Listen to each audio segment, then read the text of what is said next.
तो आइए आज की क्लास को शुरू करते हैं। तो सबसे पहले संविधान यानी कंपाइलेशन के आधार पर जो है संविधान को कितने भागों में बांटा गया है। तो कंपाइलेशन के आधार पर जो है संविधान को 2 भागों में बांटा गया। पहला लिखित संविधान और दूसरा है अलिखित संविधान। बात करें लिखित संविधान और अलिखित संविधान में क्या अंतर होता है, तो लिखित संविधान और अलिखित संविधान में यही अंतर है कि लिखित संविधान में जो होता है लिखित अंश ज़्यादा होता है, जबकि अलिखित अंश जो होता है कम होता है। लेकिन अलिखित संविधान में अलिखित अंश ज़्यादा होता है और लिखित अंश जो होता है वो कम होता है। नेक्स्ट अंतर की बात करें तो लिखित संविधान जो होता है निर्मित होता है, यानी यह किसी न किसी के द्वारा लिखा जाता है, जबकि अलिखित संविधान जो होता है विकसित होता है, यानी इसका विकास जो होता है उपयोग के आधार पर, अभ्यास के आधार पर या फिर परंपराओं के आधार पर होता है। नेक्स्ट हम अगर बात करते हैं तीसरे अंतर की, तो लिखित संविधान में जो है लागू होने की तारीख होती है, जबकि अलिखित संविधान में जो है लागू होने की कोई तारीख नहीं होती है। लिखित संविधान में जो सरकार का रूप होता है वो तो या तो एकात्मक हो सकता है, या तो संघात्मक हो सकता है, या तो अर्धसंघात्मक हो सकता है। लेकिन अलिखित संविधान में जो सरकार का रूप होगा वो केवल एकात्मक होगा। नेक्स्ट हम बात करते हैं लिखित संविधान में जो होता है न्यायपालिका जो होता है कार्यपालिका से जो या फिर विधायिका से ज़्यादा शक्तिशाली होती है, जबकि अलिखित संविधान में जो होता है विधायिका जो होता है न्यायपालिका से ज़्यादा शक्तिशाली होती है। नेक्स्ट हम आगे बात करते हैं संविधान देश की राज्य व्यवस्था को तय करता है। बात करें राज्य व्यवस्था की प्रकृति की, तो इसे जो है 2 भागों में बांट सकते हैं, एकात्मक सरकार और दूसरा संघात्मक सरकार। एकात्मक सरकार की बात करें तो एकात्मक सरकार वैसा सरकार होता है जिसमें जो है शक्तियों का केंद्रीकरण होता है, यानी कि यहाँ जो भी शक्तियाँ होंगी वह एक सरकार के हाथों में केंद्रित होगी। एकात्मक सरकार में जो केंद्र सरकार होता है सभी प्रशासनिक, न्यायिक और निर्णायक फैसले पर नियंत्रण रखता है। इसके एग्जाम्पल की बात करें तो ब्रिटेन, फ्रांस, जापान और चीन भी जो है एकात्मक सरकार है। नेक्स्ट हम बात करते हैं एकात्मक सरकार कहाँ पाई जाती है। तो एकात्मक सरकार उन राष्ट्रों में पाई जाती है जिसका जो क्षेत्रफल होता है वो कम होता है और जनसंख्या भी काफ़ी कम होता है, और इसमें जो होता है केंद्र और राज्यों के बीच में जो होता है विवाद कम होता है, और यहाँ निर्णय जो होता है बहुत तेज़ी से लिया जाता है, और यह जो होता है कम खर्चीला होता है। नेक्स्ट हम लोग आगे बात करते हैं संघात्मक सरकार की। तो संघात्मक सरकार वैसा सरकार होता है जहाँ शक्तियों का विकेंद्रीकरण होता है, यानी कि डिसेंट्रलाइजेशन होता है पावर का, और इसमें जो होता है शक्तियों का बंटवारा किया जाता है। और यहाँ पर जो है द्वैत सरकार पाई जाती है, यानी यहाँ सरकार को जो है 2 स्तरों में बांटा जाता है, पहला केंद्र स्तर पर और दूसरा है राज्य स्तर पर। बात करें संघात्मक संविधान की क्या विशेषताएं होती है, तो संघात्मक संविधान सबसे पहले लिखित संविधान होता है, और यह जो है उन राष्ट्रों में पाया जाता है जिसका क्षेत्रफल बड़ा और ज़्यादा जनसंख्या पाया जाता है। और संघात्मक संविधान में जो होता है केंद्र और राज्य के स्तर पर जो होता है विवाद बहुत ज़्यादा होता है, जिसमें निर्णयों में देरी होती है, और यह इसी कारण जो होता है बहुत खर्चीला, और यहाँ जो होता है क्षेत्रीय महत्वाकांक्षाएं पाई जाती है। नेक्स्ट हम बात करते हैं भारत का जो संविधान है अर्धसंघात्मक है। यह कथन किसके द्वारा कहा गया है, तो भारत का जो संविधान है वो अर्धसंघात्मक है। यह कथन जो है केसी विहियर के द्वारा कहा गया है। बात करें भारत जो है अर्धसंघात्मक है क्योंकि इसमें जो है संघीय और एकात्मकता दोनों का विशेषताएं पाई जाते हैं। जैसे अनुच्छेद 1 में जो है इसे जो है राज्यों का संघ कहा गया है, परंतु आपातकाल या फिर राज्यों में राज्यपाल की भर्ती के मामले में केंद्र की शक्ति जो होती है अधिक होती है। इस प्रकार हम कह सकते हैं कि भारत का जो संविधान है वह क्या है, अर्धसंघात्मक है। नेक्स्ट हम बात करते हैं सहकारी संघवाद की। तो सहकारी संघवाद जो है हमारे संविधान को किसने कहा है, तो ग्रेनविन ऑस्टिन के द्वारा जो है भारतीय संविधान को जो है सहकारी संघवाद कहा गया है। नेक्स्ट है केंद्रीयकरण के साथ संघ किसने कहा है, तो आइवर जेनिंग्स ने जो है भारतीय संविधान को केंद्रीयकरण के साथ संघ कहा है।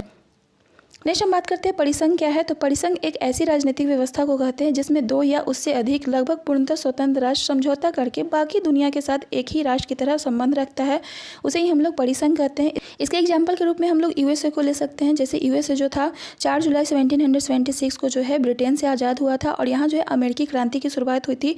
बात करें अमेरिकी क्रांति कब से कब तक चली, तो 1775 से लेकर के 83 तक चली, और 1777 में जो है यूएसए में परिसंघ बना, और यह परिसंघ जो है 1781 से 89 तक कार्य करता रहा।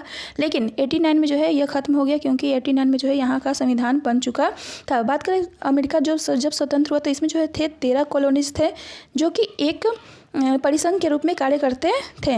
परिसंघ जो होता है सबसे कमजोर इकाई होता है, और इसके सदस्य जो होते हैं स्वैच्छिक होते हैं, यानी यह अपने मर्जी से कभी भी निकल सकते हैं। नेक्स्ट हम बात करते हैं संघ की, संघ यानी कि फेडरेशन की। तो इसके एग्जांपल के रूप में हम लोग यूएसएसआर की ले सकते हैं, जिसका फुल फॉर्म होता है union of Soviet socialist Republic, जिसकी स्थापना जो है रूसी क्रांति 1917 के बाद 1922 से लेकर के 24 तक हुई। यूएसएसआर जो था बना था तो उसमें जो है 15 कंट्रीज थी, लेकिन जो है यूएसएसआर का जो है 1991 में जो है विघटन हो जाता है। उस समय जो प्रेसिडेंट थे मिखाइल गोर्बाचोव थे, और वे कहते हैं कि अब हम जो है मिखाइल गोर्बाचोव जो है यूएसएसआर के राष्ट्रपति नहीं है। नेक्स्ट एग्जांपल हम ले सकते हैं यूएसए की। यूएसए में जो है 50 स्टेट है, और 50 स्टेट के पास जो है रेजिडुअरी पावर यानी कि अवशिष्ट शक्तियाँ पाई जाती है, और इसमें जो है फेडरेशन में जो होता है अवशिष्ट शक्तियाँ जो होती है स्टेट के पास पाई जाती है, और स्टेट के पास रेजिडुअरी शक्ति पाई जाती है, यानी अवशिष्ट शक्ति पाई जाती है। इसी कारण जो है इसे संप्रभु भी कहा जाता है। नेक्स्ट हम लोग आगे बढ़ते हैं। संघ यानी यूनियन क्या है, तो इसमें जो राज्य होते हैं अपनी पारस्परिक सहमति से अलग नहीं हो सकते हैं। बात करें 1857 की क्रांति के पहले की बात, यानी 1773 से 1857 तक, तो यहाँ जो था ईस्ट इंडिया कंपनी का शासन था। लेकिन 1858 से लेकर के 1947 तक जो था क्राउन का शासन हो गया। 1858 के एक्ट के समय जो है राज्यों को 2 भागों में बांटा गया था। कुछ ऐसे राज्यों का समूह जो कि ब्रिटेन के सीधा नियंत्रण में रहता था और दूसरा था देसी रियासत। लेकिन 1935 एक्ट के तहत जो है भारत में जो है संघीय व्यवस्था को अपनाया गया, जो कि कनाडा मॉडल पर आधारित था।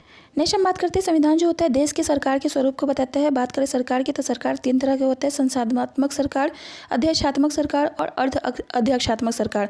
संसदात्मक सरकार वैसा सरकार होता है जिसमें राज्य का प्रमुख यानी प्रेसिडेंट को बनाया जाता है, जबकि शासन का प्रमुख जो होता है पीएम होता है, जैसा कि हम लोग के भारत में पाया जाता है। नेक्स्ट हम बात करते हैं अध्यक्षात्मक सरकार की, तो राज्यों का और शासन का प्रमुख जो होता है एक ही व्यक्ति होता है, जैसे कि अमेरिका में पाया जाता है। नेक्स्ट हम बात करते हैं अर्ध अध्यक्षात्मक सरकार, तो इसमें जो है संसदात्मक सरकार और अध्यक्षात्मक सरकार दोनों के लक्षण पाए जाते हैं, जैसे कि हम एग्जाम्पल मिस का ले सकते हैं फ्रांस के। नेक्स्ट हम आगे बढ़ते हैं संविधान के वर्गीकरण की, तो उद्गम के आधार पर जो है संविधान को 2 भागों में बांटा गया। पहला है निर्मित और दूसरा है विकसित। भारत का जो संविधान कैसा है, तो भारत का संविधान जो है निर्मित है। नेक्स्ट हम बात करते हैं शासन प्रणाली के आधार पर जो है संविधान को 2 भागों में बांटा गया है, राजतंत्र और लोकतंत्र। यानी हमारा जो संविधान है कैसा है, तो लोकतांत्रिक संविधान है। नेक्स्ट हम बात करते हैं संशोधन के आधार पर, तो संशोधन के आधार पर भी संविधान को 2 भागों में बांटा जाता है, पहला कठोर और दूसरा है लचीला। अगर बात की जाए भारत का जो संविधान है कैसा है, कठोर है या लचीला है, तो भारत का जो संविधान है कठोर और लचीला दोनों है। नेक्स्ट हम बात करते हैं संघ के आधार पर, तो संघ के आधार पर जो है संविधान को 2 भागों में बांटा जाता है, संघात्मक या तो एकात्मक। यानी बात की जाए भारत का जो संविधान है वह कैसा है, तो अर्ध संघात्मक, यानी ना तो संघात्मक है और ना ही एकात्मक है। नेक्स्ट हम बात करते हैं संकलन के आधार पर, तो संकलन के आधार पर जो है यानी कंपाइलेशन के आधार पर जो है 2 भागों में बांटा गया है, पहला लिखित और दूसरा अलिखित। यानी भारत का जो संविधान कैसा है, तो लिखित संविधान है।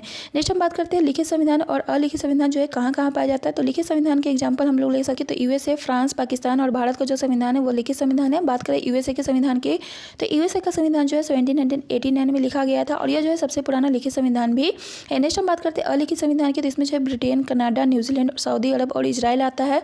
इसमें जो है ब्रिटेन का जो संविधान था वो जो है 15 जून 1215 को मैग्ना कार्टा के रूप में तैयार हुआ था और इसे तैयार किसने किया था, तो स्टीफन लैंगटन के द्वारा किया गया था। मैग्ना कार्टा जो होता है अधिकारों का घोषणा पत्र होता है। नेक्स्ट हम बात करते हैं लिखित संविधान में जो है सबसे छोटा संविधान किसका है, तो लिखित संविधान में जो है शब्द के आधार पर सबसे छोटा संविधान जो है मोनाको का है, जिसमें जो है 3814 शब्दों का उल्लेख किया गया है। नेक्स्ट हम बात करते हैं अनुच्छेद के आधार पर सबसे छोटा संविधान कौन है, तो अनुच्छेद के आधार पर देखा जाए तो सबसे छोटा संविधान जो है यूएसए का है, जिसमें जो है 7 आर्टिकल है और 7762 वर्ड तथा, और यह जो है सबसे पुराना संविधान है। नेक्स्ट हम बात करते हैं लिखित संविधान में सबसे बड़ा संविधान किसका है, तो लिखित संविधान में जो है सबसे बड़ा संविधान जो है भारत का है और इसमें जो है 448 जो है अनुच्छेद पाए जाते हैं, 12 अनुसूची, 25 भाग और 1,46,385 शब्द पाए जाते हैं। नेक्स्ट हम बात करते हैं भारतीय संविधान के जनक किसे कहा जाता है। भारतीय संविधान के जनक जो है भीमराव अंबेडकर को कहा जाता है। इसे लिखने का श्रेय जो है प्रेम बिहारी नारायण रायजादा को आता है, जिन्होंने जो है इंग्लिश में इसे लिखा था और इन्होंने जो है हर पन्ने पे अपना नाम प्रेम रखा था, लेकिन अंतिम पेज पे जो है इन्होंने अपने गुरु का नाम राम प्रसाद सक्सेना लिखा था और इसका हिंदी अनुवाद किसके द्वारा किया गया था, तो बसंत कृष्ण वैद्य के द्वारा किया गया था। नेक्स्ट हम बात करते हैं सबसे नया संविधान किसका है, तो सबसे नया संविधान जो है क्यूबा का है, जो कि 2019 में बना था। नेक्स्ट हम बात करते हैं एशिया का सबसे पुराना संविधान किसका है, तो एशिया में सबसे पुराना संविधान जो है जापान का है, जो कि 1889 में बना था और जिसे हम लोग मीजी संविधान कहते हैं। नेक्स्ट यहाँ पर कुछ क्वेश्चन दिए गए हैं, तो आइए हम इस क्वेश्चन को देखते हैं। सबसे पहला क्वेश्चन है भारतीय संघवाद को सहकारी संघवाद किसने कहा था, तो भारतीय संघवाद को जो है सहकारी संघवाद जो है ग्रेनविल ऑस्टिन के द्वारा कहा गया था। नेक्स्ट क्वेश्चन निम्नलिखित में कौन सी एक भारतीय संघवाद की अभिलाक्षणिक विशेषता नहीं है, तो शीर्ष शक्तियाँ केंद्र में निहित होती है, यह जो है भारतीय संघवाद की अभिलाक्षणिक विशेषताएं नहीं है। नेक्स्ट क्वेश्चन है कैसे वियर के अनुसार भारतीय संघवाद के संबंध में निम्नलिखित में से कौन सा कथन कहा गया है, तो इसका आंसर है सहायक संघीय सिद्धांत के साथ एकात्मक राज्य। नेक्स्ट क्वेश्चन हम आगे बढ़ते हैं, संघवाद का क्या अर्थ है, तो देश में सरकार के एक से अधिक स्तरों का अस्तित्व जो है संघवाद कहलाता है। नेक्स्ट क्वेश्चन है निम्नलिखित में से किसने संविधान को असंघीय बताया था, तो केसी वियर के द्वारा भारत के संविधान को असंघीय बताया गया है। बात करें भारत की, तो भारत का जो शासन है वह 2 स्तरों में बटा हुआ है, केंद्र स्तर पर और राज्य स्तर पर। और भारत में जो होता है आपातकाल के समय जो होता है राज्य के अधिकार छीन जाते हैं और जो केंद्र सरकार होता है वही काम करता है यूनिटरी गवर्नमेंट के रूप में। दूसरा है अखिल भारतीय सेवाओं की नियुक्ति जो होता है प्रेसिडेंट के द्वारा किया जाता है। बात करें राज्य स्तर पर, तो संविधान के 7वीं अनुसूची में जो है राज्य सूची का वर्णन किया गया है और जिसमें जो है 61 सब्जेक्ट को रखे गए हैं और इस आधार पर जो है भारत जो है एक तरह का फेडरल रूप से काम करता है।